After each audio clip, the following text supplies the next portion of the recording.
I'm Jim Robinson, Senior Vice President at the U.S. Chamber of Commerce in Washington, D.C. We're very pleased to be here today with Tom Donahue, President and CEO of the U.S. Chamber of Commerce. Tom, give us a sense of what the Chamber does every day to support small businesses across America. We get up every day and we think about small business.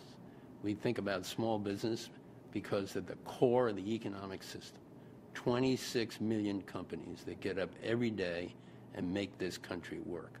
And we try and look at what happens on Capitol Hill with the Congress and the Senate and the regulatory agencies, the White House and the courts, and we look to how can we be helpful.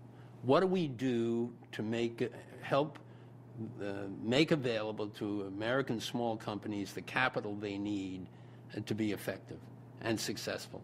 And that means regulatory issues, that's legislation, it's important things to do. What do we do to help on health care and to fight against unreasonable regulation and very expensive climate bills or providing too much power to the labor unions? And then we have to look at what's happening in taxes, because everybody wants to tax anybody that has money. And so we've got to be particularly sensitive to small businesses. Finally, we've got to look to the long-term future, and that is, what about the death tax? Is that reasonable for small businesses? Will one be able to pass their company on to their children? Well, not if they have a lot of farmland or they have buildings and other things that are going to have a very high tax on it. We're making a lot of progress on all these issues, but every day we think about small business. These are difficult times for many small businesses in our economy. What are some of the key challenges that our companies face across the country? I try and understand this, but I have children that have small businesses, so that gives a much more intimate understanding of it. I mean, the first thing is, where do small businesses get the capital they need? And, historically, you don't get it from a bank. But there are asset-backed lenders and others that can be very helpful. You get it from families, but families have to be able to get capital. And we try and think about this every day. And then we're trying very much to stay focused on how small businesses can move back into the economic system. And by the way, that's why we have to look at healthcare costs, all of these suggestions for a major climate bills, the unions trying to get more power, the questions of capital market regulation. All of these issues, more than anybody else, affect small business. And that's why we're so insistent that when we work on that in the Congress and in the regulatory agencies in the White House, that we focus not only on our very important large company members, who are also people that do business with small businesses, but we every day ask the question, how does this affect small business? People start small businesses usually because there's something they're really good at, something they love doing. But it's a little more complicated than that. And there's many aspects of running a business that they're not expert in. What are some of those areas? If you study small businesses, so many of them are family businesses. You have a plumber, you have an architect, you have a painter, you have somebody that does lawns and shrubbery and all that, and they're experts. They're so good. But who's going to pay the bills? Who's going to deal with file the income tax? Who's going to figure out how to fill out all those forms that the local government, the state government, and the federal government sends you? Who's going to work with the banks? And, by the way, who's going to find you a lawyer? And most people think you need a lawyer when you're in trouble. More than anything else, you need a lawyer when you're not in trouble.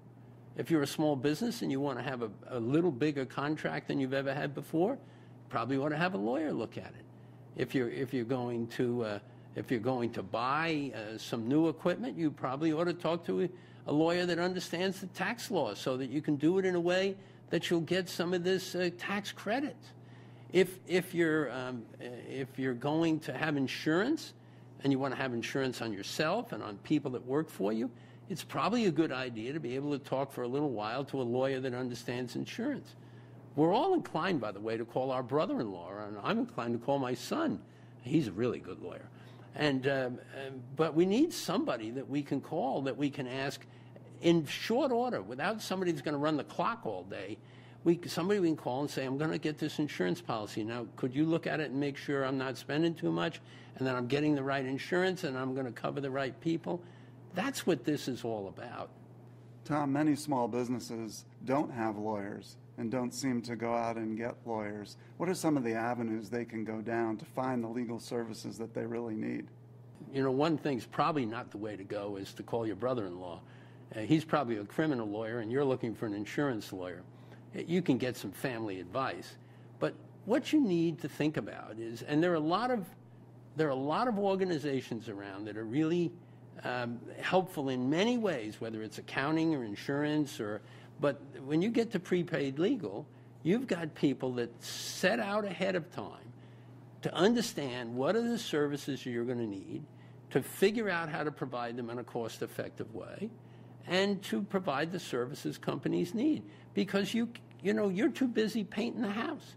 You haven't got time to figure this out. And, I'm sure there are others that do the same thing. There are other ways you can get the service. I just happen to think when you have it in an all-in-one package and somebody you get to know and you can trust, it's a comfortable thing to do. People don't think about their lawyers until they're in trouble, and they need them a lot more when they're just doing their normal business. The Chamber works for legal reform every day because of all the frivolous and ridiculous lawsuits in our country.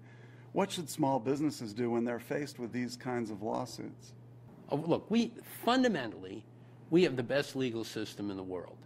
Our rights, our right to speak, to act, to travel, to invest, to criticize, to be politically active, those rights are all protected by the Constitution of the United States, and you can't get it better anywhere else in the world.